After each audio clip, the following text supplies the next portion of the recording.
dum dum da da dum da da dum da da dum da da. More or less like that song in Yadon Ki Barat, you remember? Chura liya hai tum. முந்திரி திராட்சை முழுசா இருக்கு. ஆச்சி பாயாசம் mix ஒன்று வாங்கினால் ஒன்று இலவசம். I'm reminded of these amazing words by Tamil Kavingar Kannadasan. When somebody asked him, வாழ்க்கை என்றால் என்ன? What is life? He said, அனுபவம்.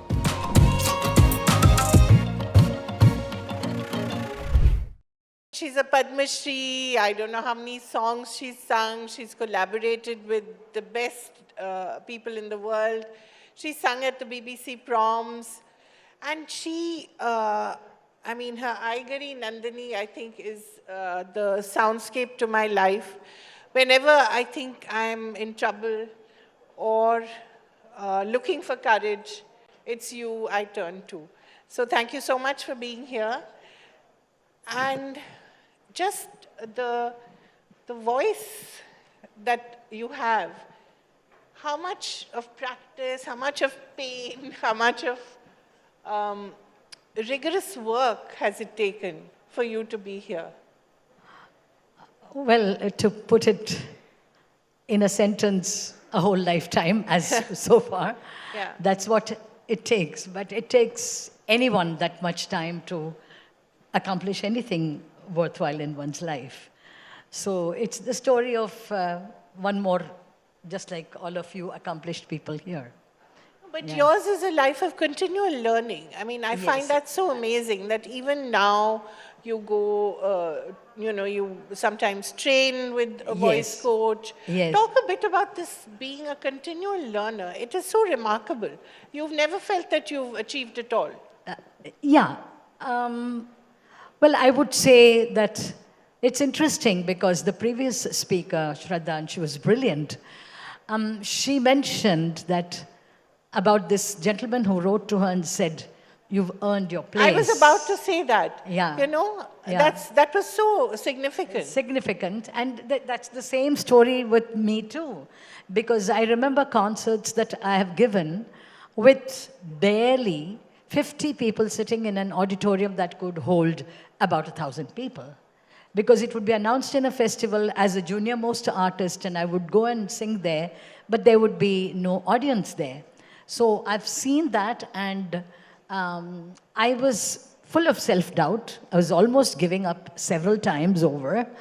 And then I said, what is wrong? Have I not trained well enough? Have I not trained with a great teacher? Have I not done my practice? Why?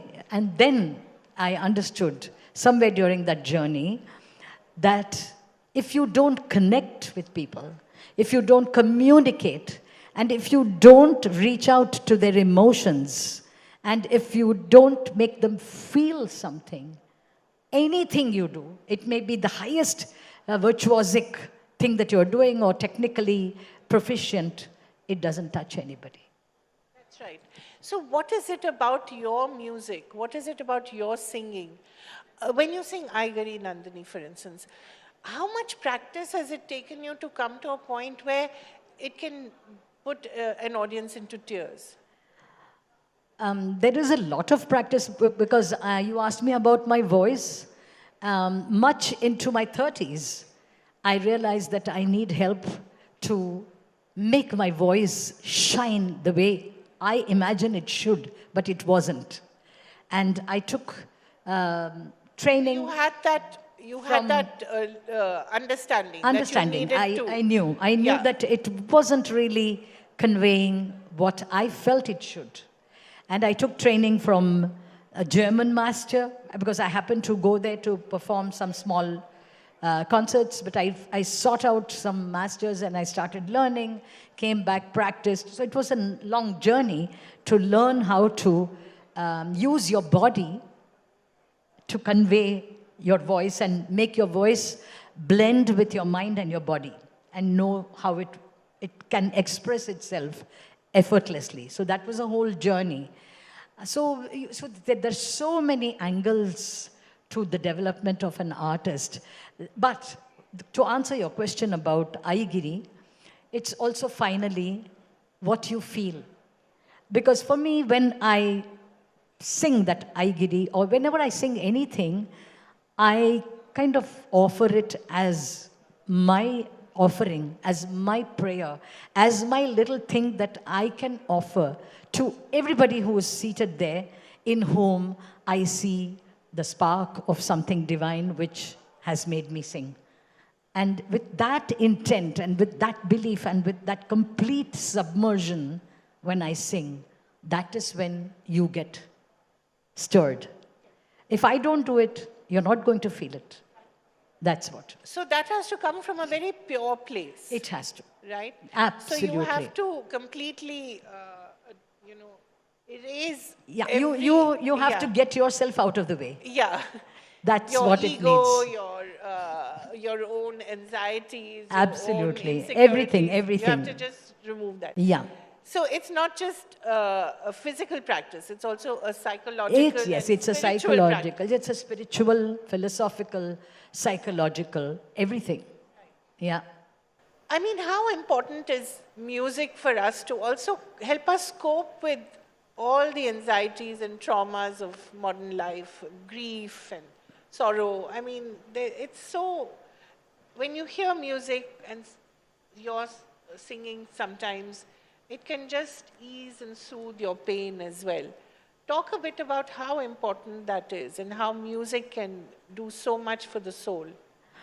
Absolutely, because I think when you engage in music as a singer or as a listener, but primarily, what happens is there's a certain part of your being that is brought into focus.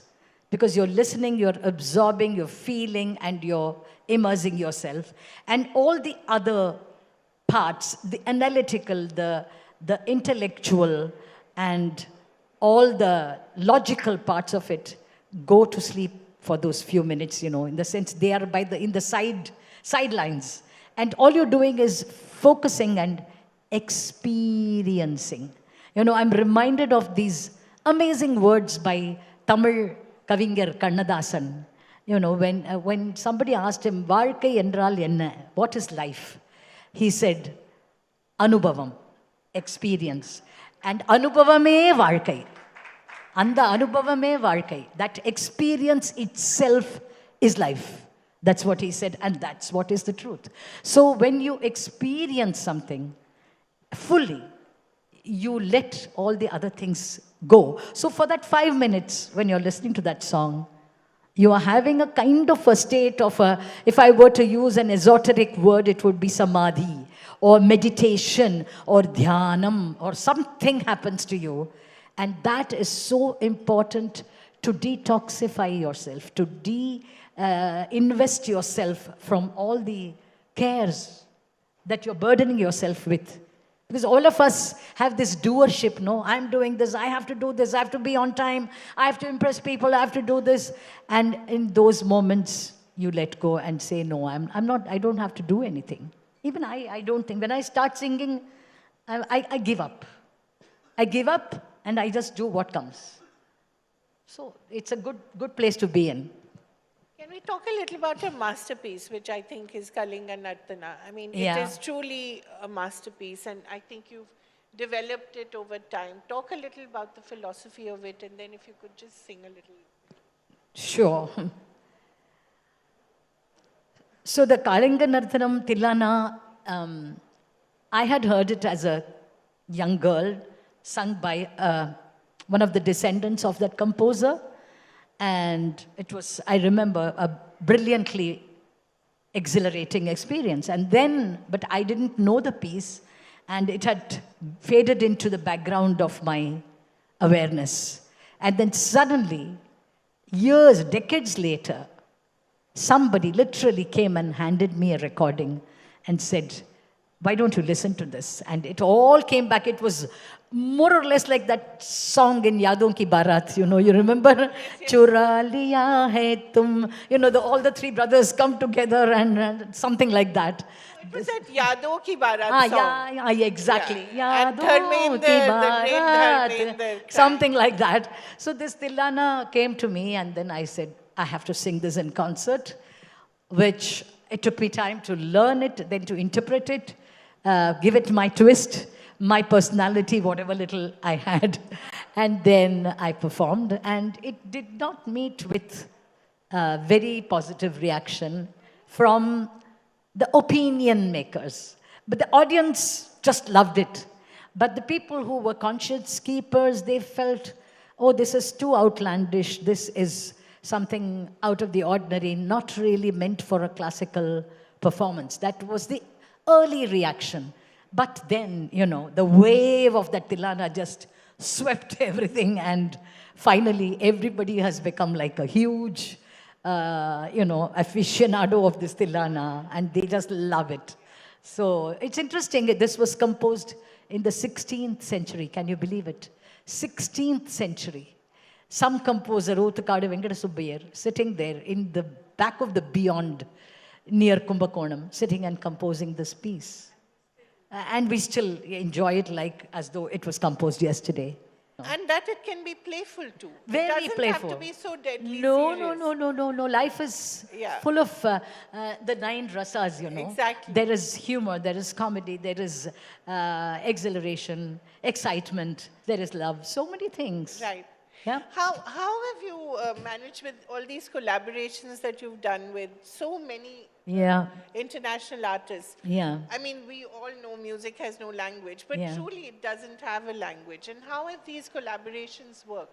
Have you enjoyed them? Have you learned Immensely. from them? Have they learned from you? Immensely. I think in any collaboration, every collaborator ends up learning something. There's something that happens that changes your way of looking at things, because when somebody else looks at the same thing and says, it could be done this way, you say, okay, that's something. Maybe I should also look at it that way. So you always end up learning something. Yeah. I was wondering, what did you perform when you went to the BBC proms? That must have been, and what was the atmosphere and what was the response like? Oh, because that's very posh, very, isn't it? very, absolutely. And it happened at the Royal Albert Hall. I mean, the Poshest you Royal can get. Albert Hall. So I was like, what am I going to sing here, and what am I going to impress these British people who probably have never heard this music before? But, the interesting thing is the BBC and many of the Western countries, they have a very good way of doing things, which I think slowly now India is also adopting. So they sell tickets for all these box seats and the important, people who come buy these expensive tickets. And then when it comes to the day of the performance or before, they give away at a very low price the tickets. So finally, concerts like that for £10. At £10, £5, something like that. With the result, when I came on the stage, the house was full. Not a pin could drop. People were standing, and it was all young people, students, who couldn't have afforded a £50 or a £100 ticket, but they got it at £10. They came. And when I started singing, they were like, hooting and enjoying. And also classical music has a lot of improvisation. And when I'm singing an improv, like, if I'm doing da dum dum da da dum da da dum dum da da dum dum da da num da num da num da num da num dum da num dum da num dum da num da num dum da num da num dum da num dum da num dum, I'm just playing with the notes. I'm just singing something out of the top of my head. So they don't have to know anything. They just have to be in the present, and they can enjoy this music. It's so immediate. So I had a great time performing at the BBC proms. And what about young people in India? I mean, there is a lot of interest now. Now it's very fashionable to say, I went for a classical concert. Yes. That is so amazing. So amazing. And here you refer to as the mother of Tamil rap. Absolutely. That's quite interesting. Someone was telling me, she doesn't, her music is like Tamil rap. Yeah. Oh, actually, what I sang now was, strictly speaking, Sanskrit. But if you want to hear a stretch of Tamil, very, very brisk Tamil, I can sing you a stretch of a piece. This was composed by Aruna centuries ago. Thank you so much. It's always a privilege to talk to you, to listen My to pleasure. you. And may you continue to power our lives with your strength and your courage Thank and you. your music. Thank you so much. Thank you, Thank you, Kaveri. everyone. I Thanks think for calling we me. should give her a standing ovation. Thank you. முந்திரி திராட்சை முழுசா இருக்கு ஆச்சி பாயாசம் mix ஒன்று வாங்கினால் ஒன்று இலவசம்